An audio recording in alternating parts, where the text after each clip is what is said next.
Good afternoon, everybody. This is Jordan Ray, and I am the creator of Planner.net. I just wanted to demo a little project I've been working on with Melissa Oliver, also from my Google Innovators Academy earlier this year. And it's this caption creator for Google Drive. I'm going to demo the tool for you first, and then I'm going to walk through the code. So it's going to be a little bit of a longer video. So feel free to tune out if the code doesn't interest you, but I am looking for tips to kind of improve the kind of inner workings of this thing. And the tool, the basic way it works is you can choose a file from your Google Drive. I'm not sure why it opens the picker off center like that. And it also doesn't work with every single video format, and I'm not exactly sure why. It works with a lot of MP4s, a lot of .mov, but AVI files don't seem to work, and I don't exactly know why, but that's not a problem for right now. So I'm going to use Time Warp just because this is sort of it's a file I know that works, and it's a decent little example. And the basic way it works is you will start the video playing. It's a stop. And you just type as the voices go along. After 3 seconds of typing, Time is fleeting. it'll automatically grab the text and reset. Madness takes its toll. Now, there's also a checkbox here that allows you to... But listen closely. Not for very much longer.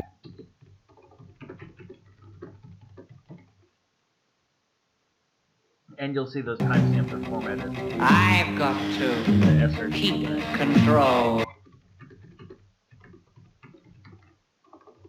Okay. I'm going to pause it there. Or we'll actually, if you can download this then as an SRT file and open that with something like Notepad. And I guess in Notepad it doesn't exactly format it great. Or you can just save it right to Google Drive and then open it there. And then you can modify or make any corrections to your text, and eventually then download that as a text file. Change it to the SRT that is needed. So that's the basic functionality of how this works, and I just want to kind of walk through the code. In the code.gs, you'll see I have it set up to grab some parameters from the URL, and that would be the video ID and the title. And I did that merely so I can create links to specific videos that maybe I would want captioned. That's kind of, I was just thinking further down the line with this project for how that would work. But for right now, all you need to know is that eventually it's going to kick it out to this caption file where we've got very little styling. I used a resource called Get Skeleton CSS to do most of the styling or the positioning, and then just a little bit of HTML. Now the code itself, I'll just kind of go through it line by line. I've declared some global variables here, the video element itself, an ID for the timer, the 3-second timer, and then caption data because it needs to count through every time it's grabbing captions. And then that start time, because it's got to increment that start time with the video moving. So then I've got an onType function that'll reset the timer first if the timer is running. The 3 seconds is already started. It'll reset that back to 0. the video is not paused, it'll pause it, and then it'll restart that timer here. And then this is that short timer function. All it's doing is saying that after 3 seconds, it's going to run done type. And then done type is where pretty much all of the work gets done. You're grabbing the SRT information itself, whether or not that timestamp checkbox is clicked, and then the current text that's in that top text area. So we push the count. If the checkbox is ticked, then it's going to push that formatted seconds to the SRT time format in there, and then the value of whatever the current text is going to be.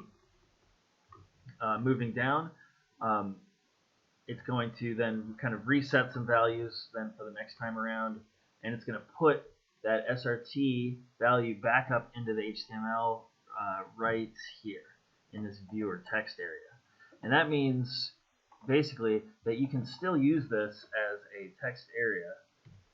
So let's say you wanted to add some punctuation in here. You can still type into this box.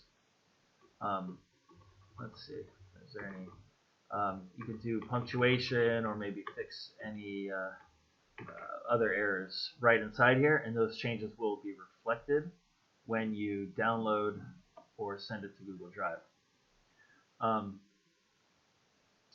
Beyond that, there's some code. I had to look at Stack Overflow to to figure out how to send a text file, to the browser as a download, and then to convert. I used a function that I found on Stack Overflow to convert that time stamp, and I just had to make a few modifications for the millisecond information, because it's kind of got this odd millisecond comma, and then 3 digits. So beyond that, fairly simple stuff. Please let me know how I can improve this, so I can work on this. I'm going to put the code out there on GitHub to share with people, but as the project progresses, hopefully we can just make it better, more usable tool for teachers to create accessibility in their classroom. So anyways, thanks for listening. I'll talk to you soon.